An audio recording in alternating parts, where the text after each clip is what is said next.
Shalom, chers bien-aimés.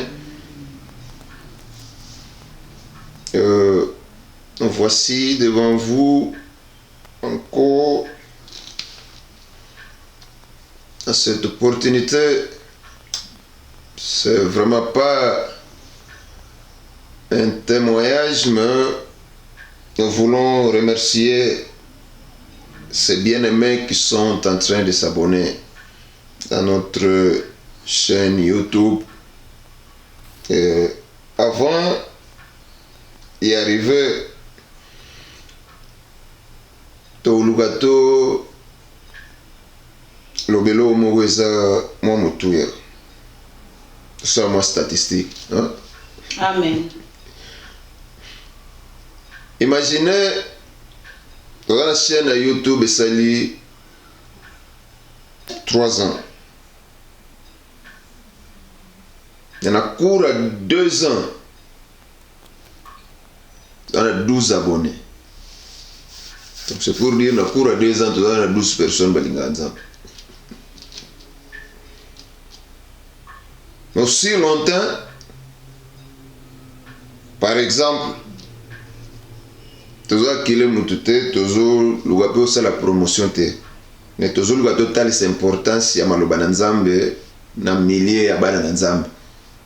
Pe na milliers ya bato ba yebi Nzambe te. Parce que maloba na Nzambe za na impact partout.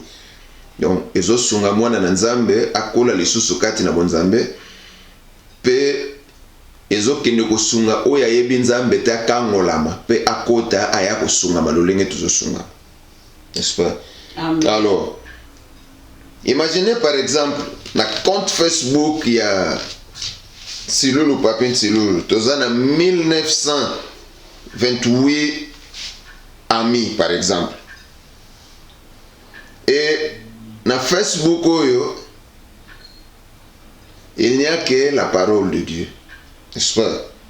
Amen. Prenons par exemple, si tout un chacun d'un enfant de Dieu prêter attention. Na oyo zo chabiso na esprit poto loba na libota na bana na Nzambe.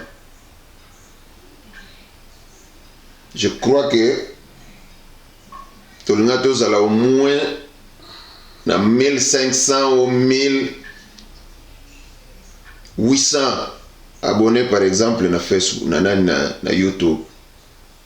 Parce que tout ce que nous faisons dans YouTube, ils ont les canaux Facebook, ils ont les canaux groupe na Facebook, ils ont les canaux page na Facebook.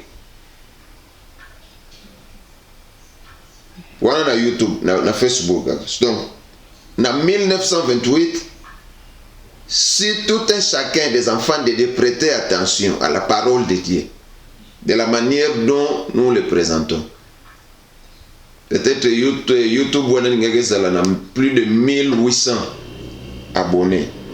Si on a le but plus de 1800, pourquoi? Parce que na ba amis il y a Facebook et ça peut na ba confession peut-être azana nous intéressé pour ne pas dire que aza intéressé té. Poto yebi o Nzambe azosala na iloko ya tia kati na biso po esalemela lolenge ezo salemela. Amen. Amen. Et je crois que l'interpellation bana na Nzambe ilingeke zala mutuya makasi ya comprendre acte na likambo boye afin que osa l'évangélisation. C'est bisika ekomi epa na yo pozwa okomisa epa ya mususu. Soki tozana 1928 tozwa ami moko susu azana 4000 amis. Tozwi ami bale azana 800 amis. Tozwi ami satu azana 3000 amis. Soki 1800 par exemple s'abonner na YouTube wana et publier na ba 4000 na bango na ba 3000 na bango et sala eloko nini oyo ekotalisama par exemple ça va démontrer que la parole de Dieu est en train d'être évangélisée. Alléluia. C'est ça l'évangélisation. Parce que ce que zala que tozo lukela ngoso kinini. Tolinga to luka pe promotion na mususu. Mais a tolinga kaka Yesu yemo kwa zala promoteur ya makambo yo. Asa la promotion ya makambo na ye moko. Et na kosalaka promotion na ye moko yango tozo pambola nzambe. Ndenge to loba. Na 2 ans. Tola ina 12 abonnés. Et na ko remarquer na 12 abonnés wana moko kuta longwa kisusu. Na yo surtout va comme sur 12. Mais ce qui m'étonne, mois passé na 12 wana 6 babaki sami. Et c'est moi ici 3 babaki sami. Et sincèrement devant Dieu qui fait la promotion de son travail lui-même.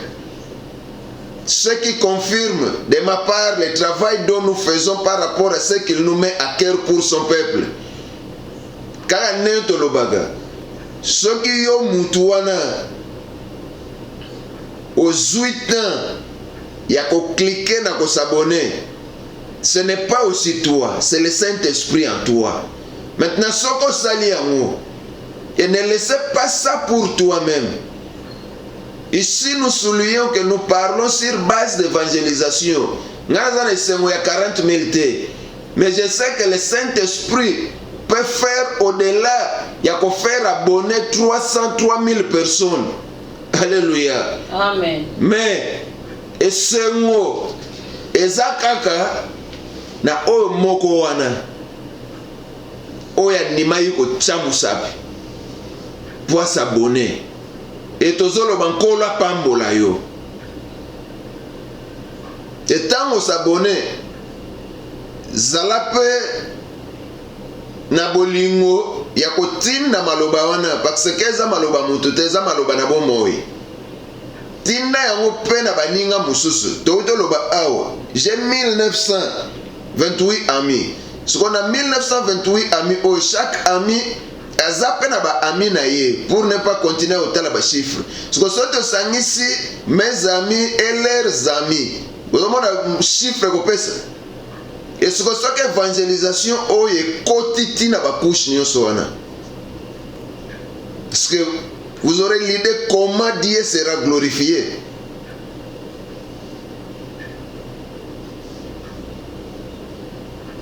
Le groupe na Facebook, par exemple, nous avons 327 membres.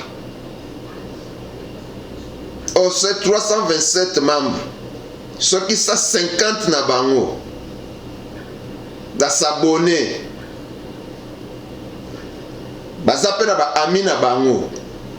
Ba ami na bango pe bazana ba ami. Mais moi je crois que la chose la plus importante pour la vie d'un enfant de Dieu, c'est donner son temps pour la parole de Dieu. Parce que nous avons nzambe likolo nyonso. So soko longoli nzambe bomo inotikali nini? Et je te rassure aujourd'hui que bomo inayo tamusamaka na maboko ya mutu te. Oute pa ina nkolo mutayebi yo koleka mutu nyonso. Nkolo mutasimbi bomo inayo na maboko na ye. Sikomo umu na nkolo azozwa makambo ko ute epai na nkolo pona kotalisa yo. Et c'est ça que nous appelons l'évangile. Évangile yango tangu tozotalisa yango tangu yo zwi yango kobomba pete pona yo moko. Pese pa ya mususu. Mususu pe tanga kozwa pese pa ya mususu. Na lisungi ya molio mosanto.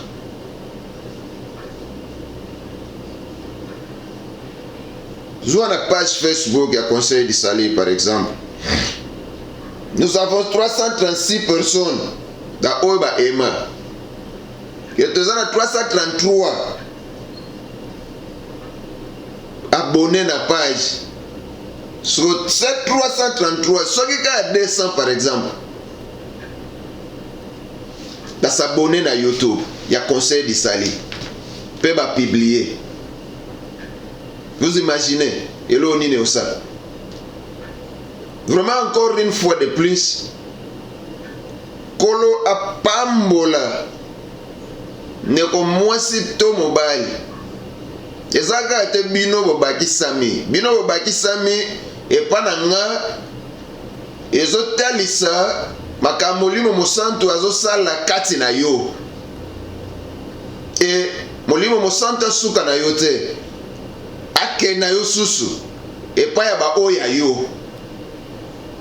Et c'est par là où nous allons faire arriver cette parole na ba extrémité ya monde. Na pamboli misala maboko na yo, na pamboli bomoi na yo, kolo amona yo, obika bikamwa na ye na bomoi na yo, na libota na yo, na misala na yo, na kombo na Yesu Kristo. Amen. Amen.